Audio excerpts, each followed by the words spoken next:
नमस्कार। सामान्य हिंदी की इस वीडियो क्लास में आप सबका स्वागत है। मैं हूं संदीप कुमार। प्यारे विद्यार्थियों, आप सबको मेरा स्नेह भरा नमस्कार, ढेर सारी दुआएं एवं बहुत सारा आशीर्वाद। डियर स्टूडेंट्स, सामान्य हिंदी के अंतर्गत आज हम वर्तनी शुद्धि के रूप में एक नए अध्याय की शुरुआत करने जा रहे हैं। अक्सर देखने में आता है कि बहुत से विद्यार्थी अपने उच्चारण दोष के चलते वर्णों या अक्षरों का उच्चारण गलत करते हैं। इसी गलत उच्चारण के चलते फिर वे वर्णों या अक्षरों से बनने वाले शब्दों का भी गलत उच्चारण करते हैं, और यदि शब्दों का उच्चारण ही गलत होगा तो यह स्वाभाविक ही है कि फिर वे इन शब्दों को वर्तनी के रूप में लिखते समय भी अशुद्ध रूप में ही लिखेंगे। प्यारे बच्चों, मेरा मानना है कि जिस प्रकार सामान्य हिंदी के विद्यार्थियों के लिए वर्तनी शुद्धि का विषय बहुत ही महत्वपूर्ण है, ठीक उसी प्रकार स्टेनोग्राफी हिंदी के विद्यार्थियों के लिए भी वर्तनी शुद्धि का यह विषय अत्यंत महत्वपूर्ण है। यह बात मैं इस आधार पर बोल रहा हूँ कि मैंने बहुत बार यह अनुभव किया है कि ऐसे बहुत से विद्यार्थी होते हैं जिनकी शॉर्ट हैंड में लिखने की अच्छी खासी गति होती है, लेकिन अपनी वर्तनी शुद्धि के दोष के चलते वे एग्ज़ाम के अंदर अच्छा नहीं कर पाते। इसी बात का अवलोकन करने के बाद मैं इस नतीजे पर पहुंचा हूं कि क्यों न वर्तनी अशुद्धि को दूर करने का प्रयास किया जाए। बस इसी प्रयास के चलते आज से हम वर्तनी शुद्धिकरण के टॉपिक को समझने एवं सीखने का प्रयास करेंगे। प्यारे बच्चों, लिखने की रीति को वर्तनी या फिर अक्षरी कहते हैं। वर्तनी को उर्दू भाषा के अंदर हिज्जे और अंग्रेजी भाषा के अंदर स्पेलिंग के नाम से जाना जाता है। आप सभी इन नामों को अपनी नोटबुक में नोट करके रखें, क्योंकि बहुत सी प्रतियोगी परीक्षाओं के अंदर ये नाम अक्सर पूछ लिए जाते हैं। जिस शब्द में जितने वर्ण या अक्षर जिस अनुक्रम में प्रयोग होते हैं उन्हें उसी क्रम में लिखना ही वर्तनी कहलाता है। वर्तनी की शुद्धता और अशुद्धता मुख्य रूप से दो बातों पर निर्भर करती है। पहला उच्चारण और दूसरा अध्ययन एवं अभ्यास। प्यारे बच्चों, वर्तनी का सीधा संबंध हमारे उच्चारण से होता है। हिंदी में जो बोला जाता है वही लिखा भी जाता है, इसलिए यदि उच्चारण अशुद्ध होगा तो वर्तनी भी अशुद्ध होगी। प्राय अपनी मातृभाषा या बोली के चलते तथा व्याकरण संबंधी ज्ञान की कमी के चलते उच्चारण में अशुद्धियाँ आ जाती हैं, जिसके कारण वर्तनी में भी अशुद्धियाँ आना स्वाभाविक होता है। प्राय लोग जिन शब्दों के उच्चारण एवं वर्तनी में अशुद्धियाँ करते हैं उन शब्दों के अशुद्ध और शुद्ध रूप सीखने का प्रयास हम इस वीडियो में आगे करेंगे। सबसे पहले जो स्वर संबंधी अशुद्धियाँ मैंने ली है वे हैं अ और आ से संबंधित अशुद्धियाँ।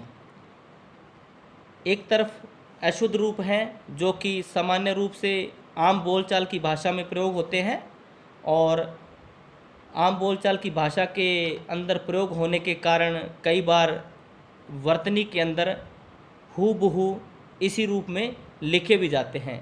और दूसरी तरफ व्याकरण की दृष्टि से जो बिल्कुल शुद्ध रूप है वे दिए हुए हैं, जिनका हमको अध्ययन करना है, निरंतर अभ्यास करना है और हमारे जो अशुद्ध लिखने के दोष हैं उनको दूर करना है। पहला जो शब्द है वह है आकाश। तो आकाश गलत या अशुद्ध रूप है। इसका शुद्ध रूप है जो वह है आकाश। आगे है आगामी, तो आगामी नहीं लिखा जाता, आगामी लिखा जाता है, आगामी। अगला शब्द अजमाइश। अजमाइश एक अशुद्ध रूप है, जब हम इसको व्याकरण की दृष्टि से शुद्ध रूप में लिखेंगे तो वह होगा आजमाइश।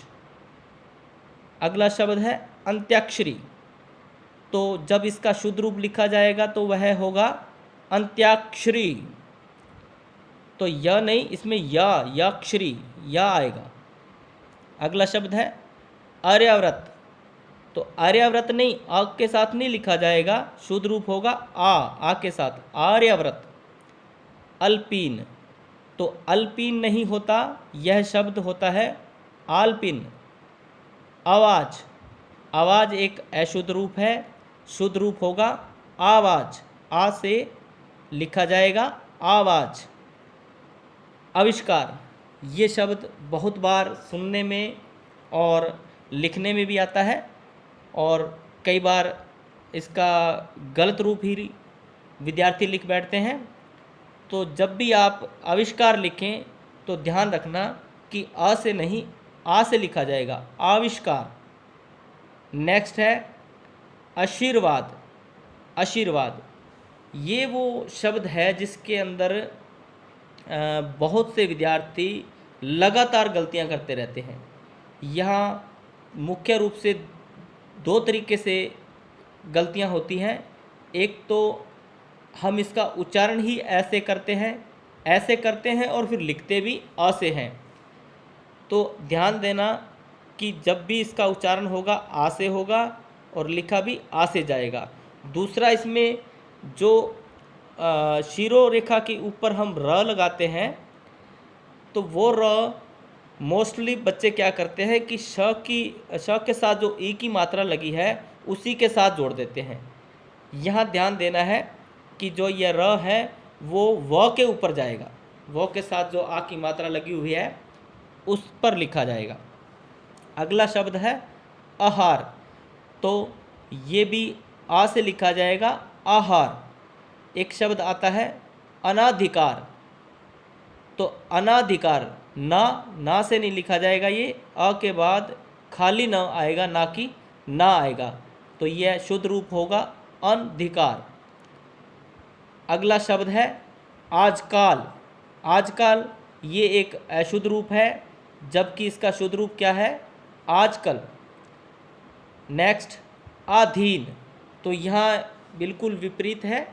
पीछे वाले शब्दों में हम लोग आ से शुद्ध रूप लिख रहे थे, यहाँ पर क्या होगा कि आधीन ना लिखकर अधीन लिखा जाएगा, अधीन इसका शुद्ध रूप होगा। नेक्स्ट ढाकना, ढाकना न होकर इसका शुद्ध रूप होगा ढकना। अगला शब्द है चहर दीवारी, तो शुद्ध रूप जब हम लिखेंगे तो इसमें लिखा जाएगा चहर की बजाय चहार दीवारी। अगला शब्द तत्कालिक। तत्कालिक एक अशुद्ध रूप है, इसका शुद्ध रूप है तात्कालिक। नेक्स्ट नदान, नदान न लिखकर हम इसका शुद्ध रूप लिखेंगे नादान, ना से। अगला शब्द नाराज, ये भी ना से शुरू होता है, शुद्ध रूप है नाराज। अगला शब्द बादाम, बादाम के अंदर ब से शुरू है, लेकिन जो व्याकरण की दृष्टि से शुद्ध रूप है वह है बादाम, बा से लिखा जाएगा। अगला शब्द है ब्राह्मण, तो यहाँ आ की मात्रा नहीं लगी हुई है, लेकिन ध्यान देना शुद्ध रूप के अंदर हम लगाएंगे, ब्राह्मण लिखा जाएगा। अगला शब्द भगीरथी, तो भगीरथी एक अशुद्ध रूप है, इसका शुद्ध रूप होगा भागीरथी।